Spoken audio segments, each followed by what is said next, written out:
एतमाद साजी इक़दाम के तहत अमरीका ने ईरानी जहाज के 22 अरकान बाहिफाजत पाकिस्तान मुंतकिल कर दिए।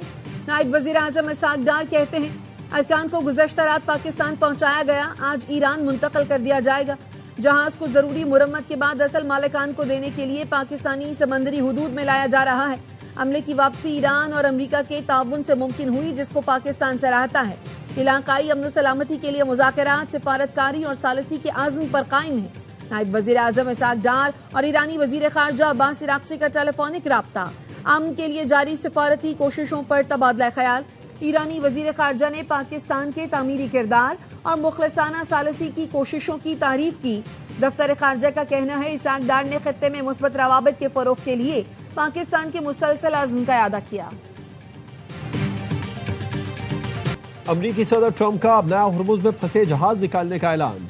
गैर जानिबदार मुल्कों के बहरी जहाजों को महफूज रास्ता फराहम किया जाएगा। सदर ट्रंप ने ट्रूथ सोशल पर लिखा, मुतादिद मुल्क ऐसे हैं जिनका मशरिक़ वस्ती में जारी तनाज़े से कोई ताल्लुक नहीं। उन्होंने हमसे मदद की अपील की है। प्रोजेक्ट फ्रीडम के तहत जहाज़ों और अमले को बाहिफाजत निकाला जाएगा। ये इक़दाम इंसानी हमदर्दी की बुनियाद पर किया जा रहा है। ट्रंप ने बताया कि उनके नुमाइंदे ईरान के साथ निहायत मुस्बत बातचीत कर रहे हैं। उम्मीद है इसके बेहतर नताइज सामने आएंगे।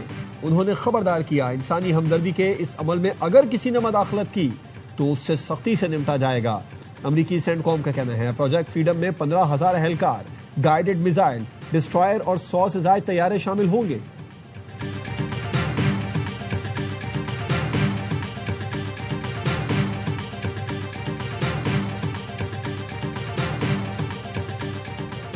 आबनाए हुर्मुज़ में अमरीकी मुदाखलत को जंगबंदी की खिलाफ वर्जी समझा जाएगा। आबनाए हुर्मुज़ या खलीज फारस को ट्रंप के बयानात से नहीं चलाया जा सकता। ईरानी पार्लियामेंट की सलामती कमेटी के सरबराह इब्राहिम अजीजी का डोनाल्ड ट्रंप के ऐलान पर रद्द अमल। कहा, आबनाए हुर्मुज़ खलीज फारस ट्रंप की ख्याली पोस्टों से नहीं चलेंगे।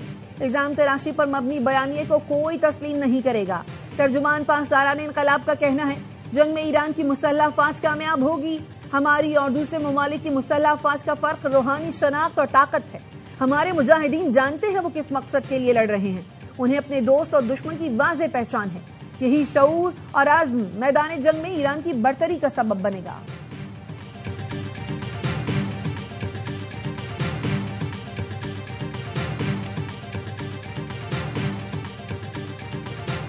जंग के खात्मे के सिवा किसी मामले पर बात नहीं कर रहे। ईरान के 14 नुकात पर पाकिस्तान के जरिए अमरीका का जवाब मिल गया। ईरानी वजारत खारजा के तर्जुमान इस्माइल बकाई कहते हैं अमरीका के लिए ज्यादा से ज्यादा मुतालबात से दस्तबरदार होना मुश्किल हो रहा है। आबनाए हुर्मुज़ की हालिया सूरत हाल अमरीका की ईरान के खिलाफ जारहियत का नतीजा है। ईरान आबनाए हुर्मुज़ में सलामती और सुकून का मुहाफिज है। ओमान और ईरान आबनाए हुर्मुज़ के साहिली ममालिक हैं। महफूज जहाज रानी के लिए हमें प्रोटोकॉल और मैकेनिज्म बनाना चाहिए। मुसल्लह अफवाज अमरीकी खतरों का जवाब देना जानती है। नायब वज़ीर आज़म इसाक डार से नॉर्वे के नायब वज़ीर ख़ारजा की मुलाकात, खित्ते की मजमूई सूरत हाल पर तबादला ख्याल। तर्जुमान दफ्तर ख़ारजा का कहना है नॉर्वे के नायब वज़ीर ख़ारजा ने अमन के लिए पाकिस्तान के तामीरी किरदार को सराहा। दोनों मुल्कों का मुख्तलिफ शोबों में दो तरफा ताल्लुकात और ताउन मज़ीद बढ़ाने पर इत्तफाक।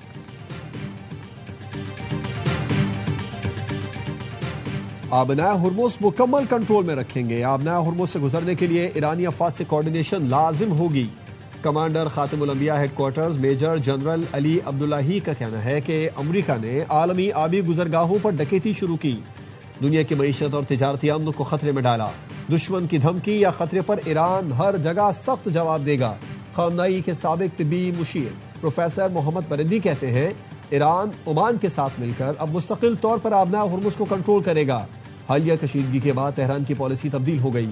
ईरान अब समझता है कि इस अहम आबी गुजरगाह पर जामे कंट्रोल करना चाहिए। We are not a nation that compromises its sovereignty. We are a nation that rises again and again, stronger, prouder and more united. Long live Pakistan. Pakistan हमेशा जिंदाबाद। मार्का हक में पाकिस्तान की शानदार फतह का एक साल। हुकूमत सिंध की जानिब से कराची में तकरीब का इनकाद। Chairman Peoples Party Bilawal Bhutto ने खिताब में कहा मार्का हक मुल्क की तारीख का सुनहरा बाब है जिसमें अफवाज पाकिस्तान ने मैदान जंग में दुश्मन को शिकस्त दी। हमारे सिफारतकारों ने सिफारती महाज पर दुश्मन का भरपूर मुकाबला किया। पाकिस्तानी कौम ने मिसाली इत्तेहाद, जज्बे और अज़्म का मुजाहिरा किया। दुश्मन समझता था पाकिस्तान को तोड़ा और हराया जा सकता है। दुनिया को बता दिया गया कि पाकिस्तान एक मजबूत मुल्क है, कभी सरेंडर नहीं करेगा।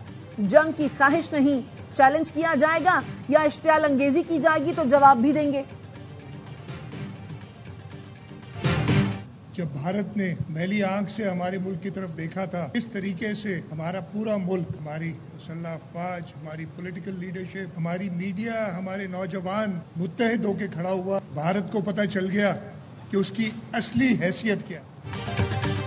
भारत समझ रहा था पाकिस्तान कमजोर मुल्क है और दुनिया से कट चुका है।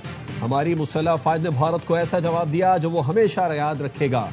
वजीर आला सिंध मुराद अली शाह का तकरीब से खिताब। सिंध के सीनियर वजीर शर्जील मेमन ने कहा, किसी दुश्मन में इतनी हिम्मत नहीं कि पाकिस्तान की तरफ मैली आंख से देख सके। भारतीय मीडिया ने मुसलसल झूठ का सहारा लिया और बेबुनियाद प्रोपेगेंडे की नाकाम कोशिश की। पाकिस्तानी मीडिया ने हक और सच सामने रखा, दुनिया को हकीकत से आगाह किया।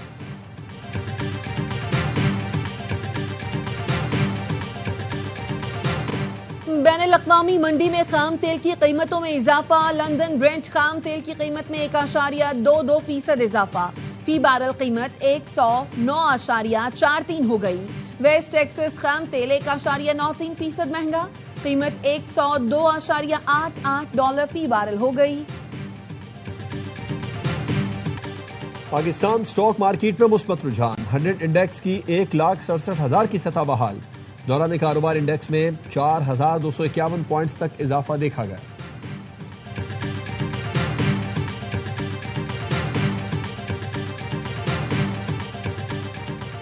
यूरोप ने अमरीकी तहफ़्फ़ुज़ात को संजीदगी से लिया है। फौजी अड्डों के मुआहदों पर अमल दरामद यकीनी बना रहे हैं। नेटो चीफ मार्क रॉटे का कहना है यूरोपीय मुल्कों ने ट्रंप का पैगाम सुन लिया है। अमरीका की जानिब से कुछ नाराजगी का इजहार किया गया था। फ्रांसीसी सदर का अमरीका और ईरान से आबना हुर्मुज़ खोलने का मुतालबा। कहा, ख्वाहिश है दोनों मुल्क मुश्तरका तौर पर आबना हुर्मुज़ खोलें। हम किसी ऐसी कार्रवाई में शरीक नहीं होंगे जिसमें ताकत का इस्तेमाल हो।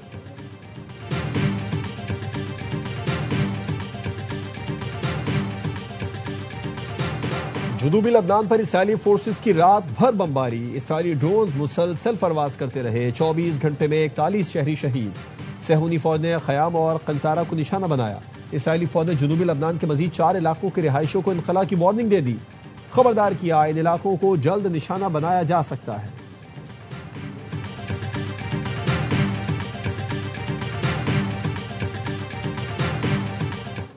वन कॉन्स्टिट्यूशन से मुताल्लिक कोई मौक़िफ़ है जिसने उनको नुकसान पहुंचाया, उन सब के पीछे जाना चाहिए। इतना बड़ा स्कैम मैंने नहीं ख्याल पाकिस्तान की हिस्ट्री में होगा। जजेस, ब्यूरोक्रेट्स, सियासतदान, बैंकर्स, हर एक इन्वॉल्व है। वज़ीर दाखिला मोहसिन नकवी ने वन कॉन्स्टिट्यूशन एवेन्यू को तारीखी फ्रॉड करार दे दिया। कहा, इस फ्रॉड में सियासतदान, ब्यूरोक्रेट्स, जजेस, बैंकर्स मुलव्वस हैं। इन्हें 21 साल तक पैसे खिलाए गए और वो खाते रहे। मुल्क को नुकसान पहुंचाने वालों के पीछे जाना चाहिए। मामले पर मौक़िफ़ तब्दील नहीं हुआ। कमेटी के सामने अपना मौक़िफ़ रखेंगे। जीत कानून की होगी।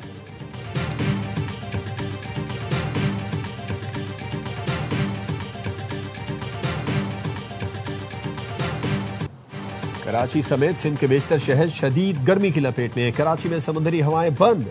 दर्जा हरारत 43 सेंटीग्रेड, शिद्दत 46 डिग्री तक महसूस की जा रही है। चिलचिलाती धूप और गर्म हवाओं से शहरी बेहाल। महकमे मौसमियात ने खबरदार किया है, शहरी एहतियाती तदाबीर इख्तियार करें, धूप से बचें और ज्यादा से ज्यादा पानी पिएं। हैदराबाद और नवाबशाह में दर्जा हरारत 41, सांगर, सकरन, दादू और मीरपुर खास में 40 सेंटीग्रेड रिकॉर्ड किया गया।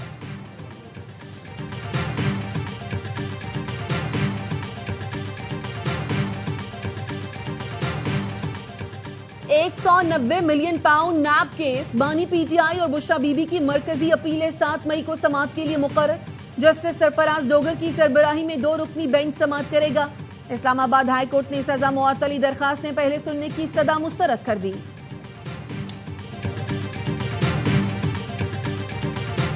इस्लामाबाद हाई कोर्ट में बानी पीटीआई का एक्स अकाउंट बंद करने की दरखास्त पर समाअत। अदालत ने चेयरमैन पीटीआई बैरिस्टर गौहर को नोटिस जारी करके जवाब तलब कर लिया। बानी से सलमान अकरमदादा की मुलाकात न कराने पर तौहीन अदालत केस में भी जेल हुकाम से जवाब तलब। अदालत ने समाअत 1 हफ्ते के लिए मुलतवी कर दी। बुशरा बीबी तक जाती मुआलिज की रसाई और फैमिली की मुलाकात से मुतालिक केस। हाई कोर्ट का सुपरिटेंडेंट अडियाला जेल को 2 रोज में बुशरा बीबी की बेटी की दरखास्त पर फैसला करने का हुक्म। सुपरिटेंडेंट अडियाला जेल को बुध को जाती हैसियत में तलब कर लिया।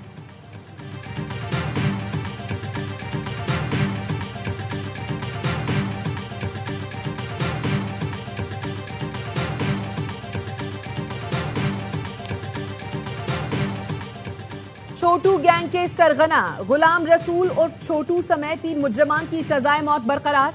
सुप्रीम कोर्ट ने कहा छोटू गैंग अपने इलाके का किंग है, उन्हें जाती दुश्मनी से नहीं जोड़ सकते। गैंग के खौफ से मुतालिका थाने बंद कर दिए गए थे।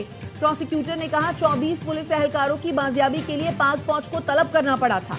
मुलजिमान के वकील का कहना है पुलिस एहलकार खुद कश्ती में बैठकर वापस आए थे। जस्टिस सलाहुद्दीन ने कहा क्या पुलिस एहलकार वहां किसी फेस्टिवल में घूमने गए थे?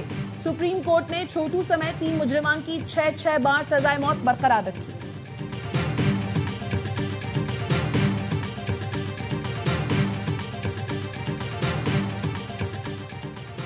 सिविल एविएशन अथॉरिटी के आरजी और डेली वेजेस मुलाजमीन की मुस्तकिली से पहले की मुलाजिमत भी शुमार होगी, पेंशन भी मिलेगी। सिंध हाई कोर्ट ने सिविल एविएशन के दफ्तरी अहकामात कलअदम करार दे दिए। अदालत ने फैसला दिया कवायद के मुताबिक आरजी सर्विस बगैर वक्फे के मुस्तकिल हो जाए तो सर्विस पेंशन के लिए शुमार होगी। दरखास्त गुजारों की साबिका सर्विस को नजरअंदाज करना गैर कानूनी है। किसी इंतजामी शराइत के जरिए मुलाजमीन का हक खत्म नहीं किया जा सकता। वकील CAA ने मौक़िफ़ अपनाया था कि दरखास्त गुजार इब्तिदा में थर्ड पार्टी कॉन्ट्रैक्ट मुलाजिम थे, उनकी सर्विस पेंशन के लिए शुमार नहीं हो सकती। दरखास्त गुजारों ने मुस्तकिली के वक्त साबिका सर्विस शामिल न करने की शर्त को तस्लीम किया था।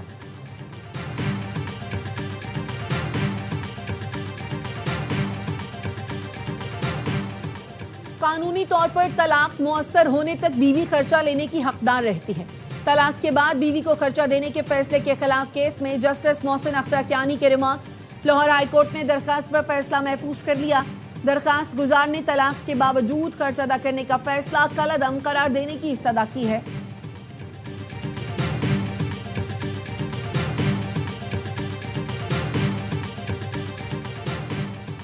सुपर टैक्स खत्म किया जाए और टैक्स नेट बढ़ाने के लिए ताजिरों पर माहाना 10,000 रुपए फिक्स टैक्स लगाया जाए। फिक्स टैक्स के बाद ताजिरों से कोई सवाल ना पूछा जाए। पाकिस्तान बिजनेस फोरम ने वजारत खजाना को बजट तजावीज़ भिजवा दी, जिनमें कहा गया है कि ग्रीन पाकिस्तान इनिशिएटिव के तहत कॉर्पोरेट फार्मिंग के फरोग के लिए 7 साल टैक्स छूट का ऐलान किया जाए। तामीरात के शोबे में सरमायाकारी वापस लाने के लिए सेक्शन 7E खत्म की जाए। नॉन फाइलर्स को 3 से ज्यादा गाड़ियां रखने की इजाजत नहीं होनी चाहिए।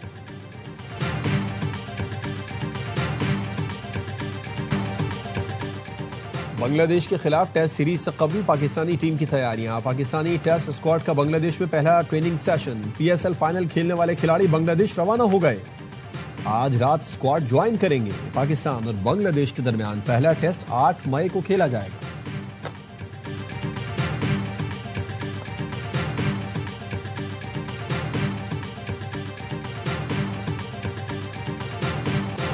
और पाकिस्तान और जिम्बाब्वे की विमेन टीमें पहले वनडे में मध्य मुकाबले नेशनल स्टेडियम कराची में लाइव एक्शन कुछ देर में शुरू होगा। 3 वनडे मैचेस की सीरीज ICC विमेन्स चैंपियनशिप का हिस्सा है।